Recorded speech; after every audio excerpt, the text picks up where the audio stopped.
I think basically anybody can use, some sort of nice shipwreck, and, well, here we are with this shipwreck, printed and painted by Nerd Stuff, which is company, we could say garage company from Germany, which, specialize in 3D printing stuff, and they also do painting commissions. And this wreck is basically both of it. They both printed it and painted it. So let's take a look what we have here. As you can see, it's wreckage. You probably recognize it because it's one of the most famous, STLs for the Age of Sail ships.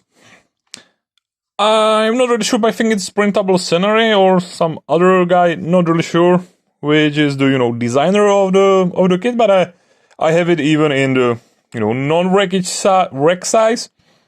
Oh, wrecks. Damn. No, in not wreck style, that's the word. So it's pretty, pretty common to see on the internet, on the tabletops. This is the wreck side, wreck style. Jesus. Potan, man up. This is the wreck style.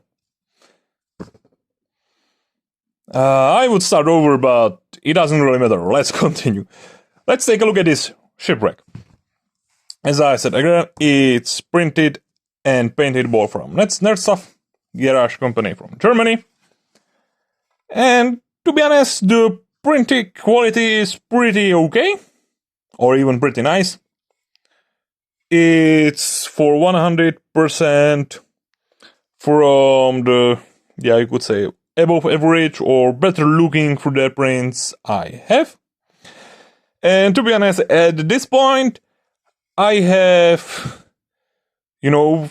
printed terrain or miniatures from really couple of companies, so I've seen some, and this is probably from the better half, without a doubt. And even the painting, it's pretty nice. You can, see it's airbrush and some dry brushing. But again, the one of the, mottos of the Nerd Stuff is that they bring you, miniatures, and even, as you can see, painted miniatures for, you could say, fair price. And I really think this is the fair quality for the fair price. Because, again, it's nothing which would, want some sort of painting competitions, but it's really nice tabletop piece. There's really nice tabletop quality, and for the terrain of its size, I think it's looking really, really great. Quality is good. Hi, cat. Quality is good. Both printing, painting. Really satisfied with the piece. This is the back side, back half of the ship. Let's take a look at the front. And as you can see, the printed details are really nice.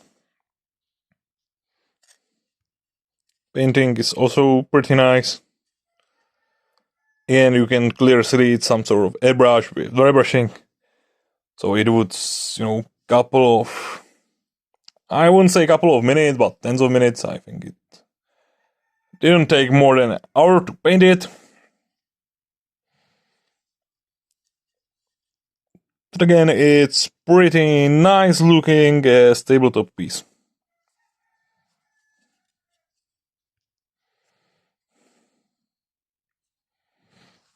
Yeah, I'm really pleased with it. As you can see, my hand 4 scale is not really small.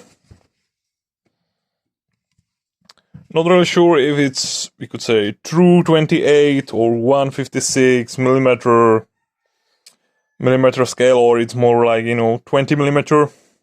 Because, the ships are huge. On the side, it's not really small either for the brick, which it sort of should be. It's, of course, this sort of, fantasy style of the ship. But you can clearly see it's supposed to be some sort of brick from something like between 18th and 19th century. So it's, you know, pretty universal for if you want to make some sort of Pirates of Caribbean team games. Blood and Plunder, you know, comes to mind because Blood and Plunder is basically Pirates in Caribbean game.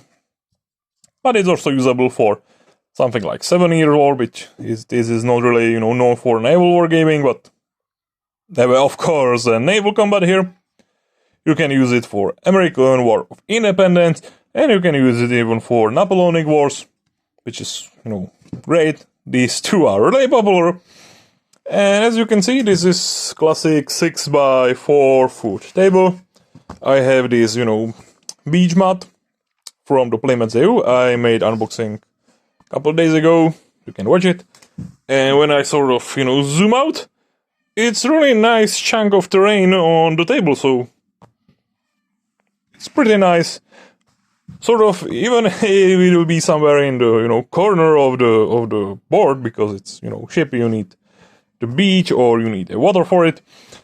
It will be somewhere in the corner of the table, but it's sort of, you know, centerpiece like terrain. So again, pretty cool. As I said, universal. You can basically use it from the 17th to the 19th century, which is sort of, you know, great if you are not really, you know, pedantic on the ship. But after all, it's pretty nice, cool, big chunk of terrain, and I think it's best if terrain is sort of, you know, universal, so you can use it for the more eras you play, for the more table you have, then have something, you know, super specific for one battle, which you can use basically when you replay the battle. And I'm more like, you know, free-minded wargamer in that scale. But of course, whatever, you know, float your ship, it's up to you.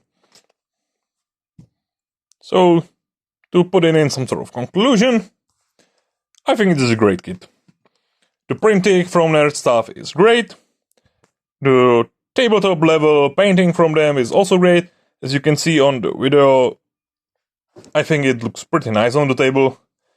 Even now you are, you know, basically looking at it from something like, you know, 20 centimeters. Just something like 6-7 inches. When we, you know, put it in something like 3 feet rule from the game table, you can see anything wrong about it. It's pretty nice. So again, Nerd Stuff, German company, both printed and painted. Check their website if you want your own. They are also active on basically all main social media. So is I'm. So if you think it's nice, go check their website, buy one for yourself, and, you know, enjoy the nice, cool little piece of terrain, because I think it's pretty cool. So that was Spotan's War, and hopefully see you in the next one. Bye guys! And don't forget to subscribe!